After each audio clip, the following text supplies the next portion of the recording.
Hey everybody, it's Peter, and this is a 2024 Vespa Sprint. This is the 50cc model, but there are some changes for 2024. So in this video, we're going to give you an in-depth review of this vehicle. We're going to talk about what's new, but the bigger thing is I want to know what you want to know about the 2024 lineup and other Vespas in general, because I've done a bunch of Vespa videos here in the past, but I haven't touched them in a while, and I'm going to come back and cover the whole lineup once again throughout this summer. So this is your chance to let me know what you want to know about Vespas, and the reason I can come back to these again and again is because I'm filming here at Jim Gilbert's Wheels and Deals, Jim Gilbert's Power Sports. So these guys are absolutely awesome. They give me complete access to their entire vehicle lineup. So if you have questions, I can get back to them.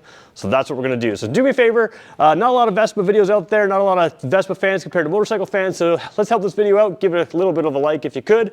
Leave a comment for me. And yeah, if you want to subscribe, like I said, there's going to be a lot more Vespa content coming up, including fairly soon.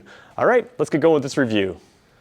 So let's set the stage with Vespa. Of course, we all know it's a scooter. This is like the iconic scooter, and that's one of the cool things about them. But a lot of people think there's never any changes in this thing, and that's actually not true. First of all, Vespa continues to either be a style leader or continues to follow the trend. You'll notice here, we've got some black wheels here. You couldn't get them before. That's again, following that automotive trend. But they also are more of a style leader in some of the things they do by staying the same and staying what it is. Now, in behind this frame is something that is different than most other scooters. So most other scooters have a frame underneath and plastic fairings on top, a lot like a modern sport bike, a lot like a modern car. The Vespa frame is part of what you see here. So this is an extra stiff frame, and there is a little bit of an extra cost with a Vespa. It's not just about style. There are some engineering differences on this, and we're going to show you some of those. But the reality is this is one of the least expensive ways to own a really iconic vehicle that just everyone knows what it is. So part of buying a Vespa is not just buying it, but buying it, keeping it, having it for a long time, even handing it down. That's a very common thing to have. And it's one of those, again, relatively inexpensive vehicles to do that, even if it is a little bit more expensive than other scooters. And even within the Vespa Piaggio lineup, you can see a Piaggio sticker on the front here. There are less expensive Piaggio scooters that share some of the powertrain with this, but they're still not Vespas. So what we're going to do in this review is we're going to show you some of those engineering differences, show you some of the styling changes, but there's a couple key things that are new for 2024, including a new dash. So we're going to get to that as well, because you've got some digital connectivity here, a lot of cool things in there. So let's start with the wheel, work our way back, talk about some of the style features, and then work our way to that dash, where we'll have a follow-up video as well, going really a lot more in depth with it. So depending on the questions you want to know, we'll make sure we include that in the follow-up video. All right, let's start at the front here. So starting at the front wheel here, Vespas of course have the similar, like the smaller wheels. These are 12-inch wheels. So the metal frame or the metal wheel is 12 inches. Of course, the tires give you a little bit more, but that is consistent front and rear. A lot of scooters will have a different size front wheel than rear wheel. A lot of scooters will have bigger wheels. So this gives you the style that Vespa has always had, but it also gives you the sort of that darty kind of feeling, so that immediacy to the steering. So again, if you have something that goes much, much faster, sometimes people like the larger wheels, more motorcycle-like, but this gives you that great around town feel and that classic Vespa feel. So you already have that. Now what you will see here, again, it's a black wheel. We're going to try to zoom in for just a second here and see if I can cover it a little bit better. It's hard to show on camera, but it does look pretty cool in person. And so this is an all-new wheel. Now you can see that disc brake in the camera. You're losing some of that 3D type things. We're going to show you the other side in a second. But this is a whole new wheel design for the 2024 model. Haven't seen this before. And again, that black wheel design. And when you see it in person, there's a lot of undulations, a lot of differences here. So right away, the scooter itself has a visual appeal to it, but even the details on this scooter have a visual appeal. So kind of cool wheels. And then you have, of course, that really unique Vespa style. So when you park it like I've got it right now, you'll notice there's no fork tube down the side here. It's all on the one side. And what that does is gives you that automotive style wheel on this side with no fork tube. Helps with the style, but it also has a unique suspension that has some practicality benefits to it. So you've got that cool wheel that shows off here, and then we're going to go around to the other side here and show you what you've got on the other side, because that's where the engineering comes in, and it's pretty cool as well. So taking a look at things from the other side, you've got a pretty, busy area here, and you wonder maybe why is this set up the way it is? Well, first of all, you have those disc brakes here, so disc brakes are going to give you great stopping power, especially given the weight of this thing and the general speeds that you're going to be traveling. So good braking power. Most of the braking power on any motorcycle is done in the front. However, scooters do have a little bit more rear biased weight, so some of the braking is done more in the rear than on some motorcycles, for instance. But when you hit the brakes on a motorcycle or a scooter, you're going to have the front suspension compress, and that means you have less suspension travel. So what this does is it's a little bit of a style piece, but it's also an anti-dive kind of piece. So it dives less. You still maintain some of your suspension travel as you're braking and as you're coming into those potholed roads. And Vespas are actually really good even on a little bit bumpy roads. They're made for cobblestone roads, they're made for travel around the world, so you don't have to have perfect roads, even though these are smaller tires. So really cool engineering piece here that's sort of a part of the style, and of course you don't see any of that really when you go to the other side and just look at that open wheel. So very cool engineering and kind of a design piece in there. So we know Vespas are all about style, and I want to zoom in a little bit here to some of the style pieces here. First of all, you've got the sort of the necktie around the front there. Now Vespa does a lot of different things depending on the model with this and depending on the trim, the style, and everything else. We'll go zoom all the way in.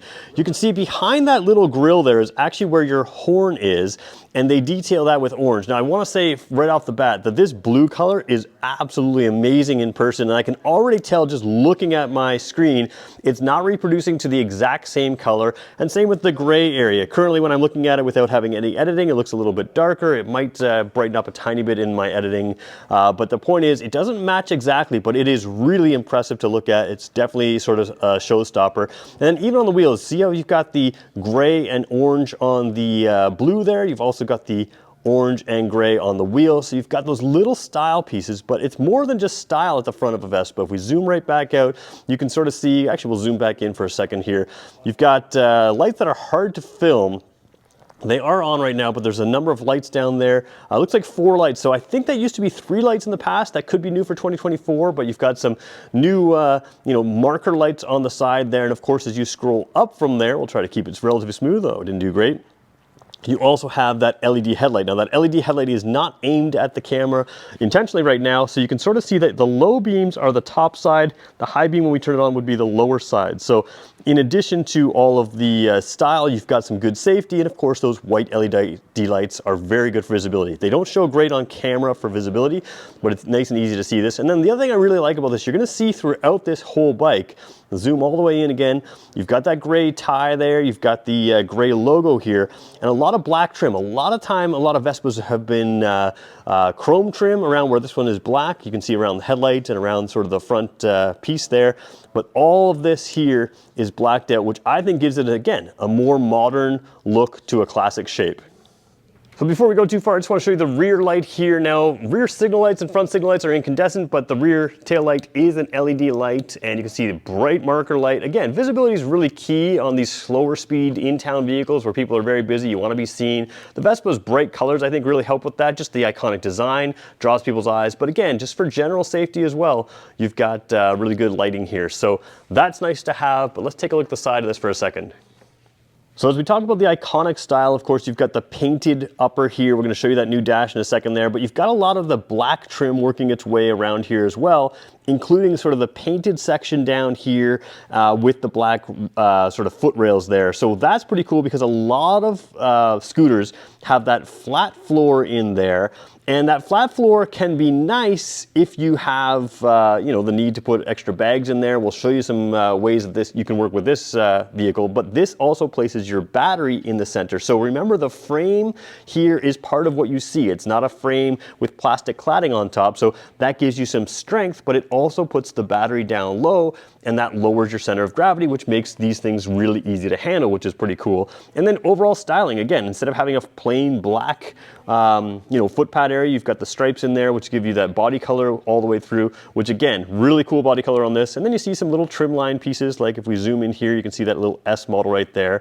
There is a glove box in here, and I'm gonna open that up for you in a second and show you that as well. There's your key location. So to open this glove box, you're just gonna turn the key a little bit and push it, and we'll show you that for a second there. One thing I do want to show you, let's see if we can get it in this shot before we go into the glove box here, is there is a little button right up in the center here.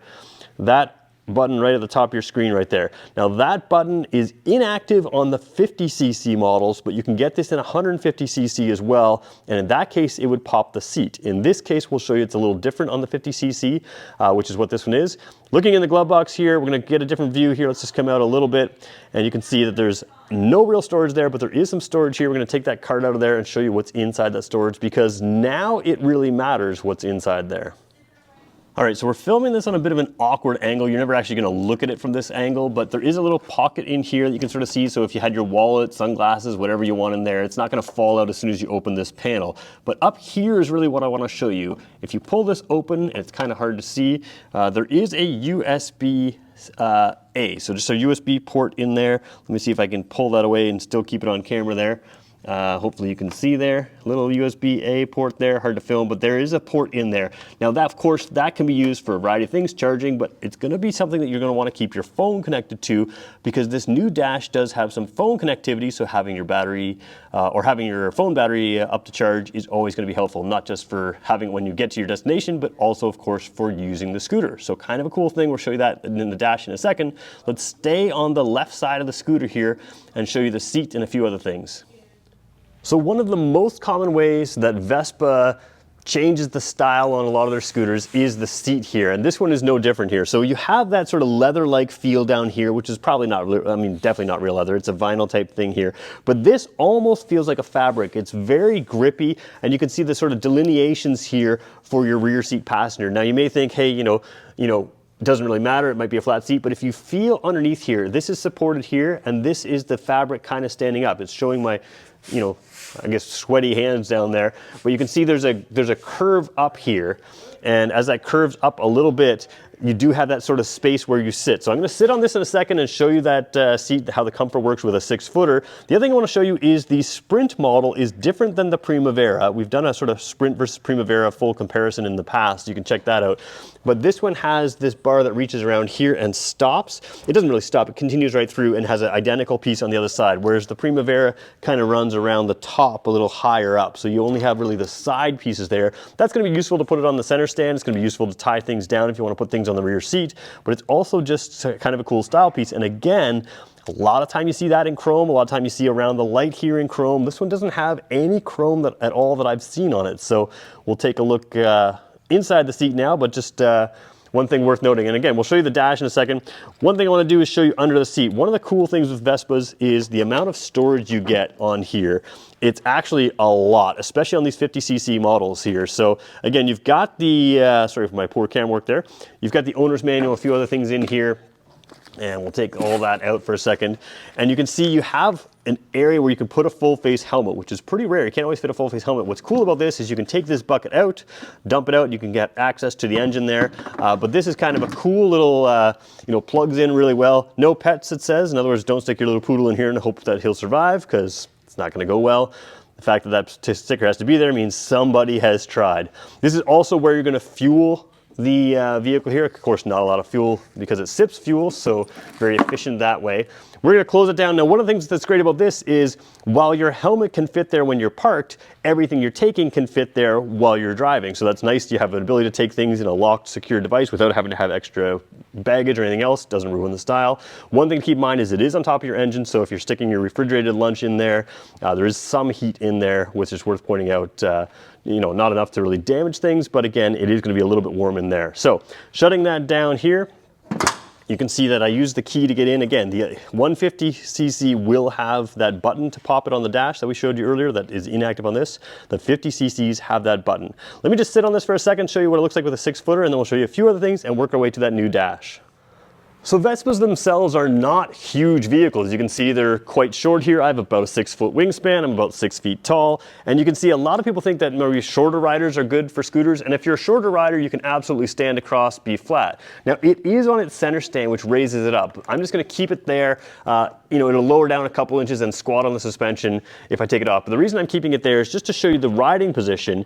Again, the center stand holds it up without me having to support it in any way. But the riding position here, if I put my seat back back against that sort of bulge there. At 6 feet tall, I'm totally comfortable. Now, different scooters have different riding positions. I find the Vespa seating position to be one of the best, or at least most familiar, most comfortable to me. I think you could adapt to different things, but some scooters feel very small, feel very wimpy. This feels very comfortable as a 6-footer. And again, because it has that sort of nudge in that seat there, that little lip there, you still have a large seat back here. Now again, it's only 50cc on this one. You can get it with 150cc as well, but taking someone around town, it's gonna work. Vespa engines have a good amount, a little bit of torque, the way they're set up with that Stevie T kind of gearing. They will get you going even with 2 people, but most of the time you're gonna wanna ride this on your own. If you do, lots of room here, lots of space to strap extra stuff there, or take a passenger short term. And again, very comfortable seating position. Let's show you that 50cc sort of drivetrain. There are some differences between the 50cc and the 150. And then we're gonna take a quick look at the dash and some of the stuff up here, which I think looks pretty cool. And again, that new dash. So looking at sort of the drivetrain area, remember the engine's just above here. This is sort of your engine transmission swing arm piece of it. This is all connected to the suspension here. And one of the differences between, whoops, I just kicked that a little bit. One of the differences between the 50cc and the 150cc is on the 50cc, you have this sort of circular piece here where it's a bit more of an oval piece. They basically look the same. The bodies and frames are the same for the 50 and 150cc. So you can tell in the dash by looking at the top speed, but you can also tell by looking at this. The round circle there is a 50cc. A lot of weight in here, a lot of stuff going on. You do have some preload adjustments, so if you're a really heavier person, you can sort of stack it up a little bit, make sure it doesn't squat too much, or if you have 2 people on there. It's sort of a one-time adjustment, like it's not a on-the-fly adjustment, but you can set that up. But again, this is sort of what gives you that solid feel. This is sort of what that Vespa drivetrain is all about, and there are some differences visually, but practically speaking, very little difference in, you don't have to modify the body or anything to have the different powertrains in there. So that's what you're looking at the 50cc. Let's take a look at the dash. Again, 50cc being the lower level one, you've got a pretty impressive dash on this one. So before we get a great look at the dash, I want to show you the controls because, like I said, there's a new dash in here and there also are some new controls. So first of all, a lot of the Vespas have this as sort of chromed. This is blacked out. I like that. I think it looks more modern. The sprint version versus the Primavera has the sort of different shaped mirrors here. The Primavera has the round mirror, so that's another way to tell the difference between the two. It has a more square headlight on the Sprint, but basically they're the exact same. So I wanted to show you the controls here. They are really unchanged, but pretty decent controls here. So you have the flash to pass high beam there. Let me just kind of come up a little bit to that. So if you just want to put it on your high beam for a second flash to get somebody's attention, you can just tap that. If you want to lock your high beam on, you can put it on like that. So that's works pretty well. And we're going to turn the wheel. Actually, can't turn the wheel anymore. We're at the full lock, so we're going to come down just a little bit there. Typical signals for a motorcycle, you're going to just tap. That'll keep it flashing all the time. You push to turn it off. So again, left side signal, push to turn it off, and then the horn down there. Typical motorcycle stuff. The other thing that's different from a motorcycle is you do have a brake lever here. That's not a clutch. That is a brake lever. So it works sort of like a bicycle. You have 2 brake levers, no clutch lever over here. If you're used to driving a motorcycle, just be careful you don't grab a whole lot of that right off the bat. You'll get used to it pretty quickly, but that is a brake lever. Now, switching to the other side, we're gonna keep in the same shot here. Just one new piece to the controls here that I wanna show you. We're gonna zoom all the way in. You can see you have the kill switch up there. You have the mode switch, which is new. So this is, again, a lot like that signal switch. It's a left, right, and a mode button in the middle. So you can choose your selections, and then you can hit the mode, and then there's the start button down there. So kind of identical on both sides now, just different functions, but this piece in particular is important because we're going to show you that new dash. Let's do that right now.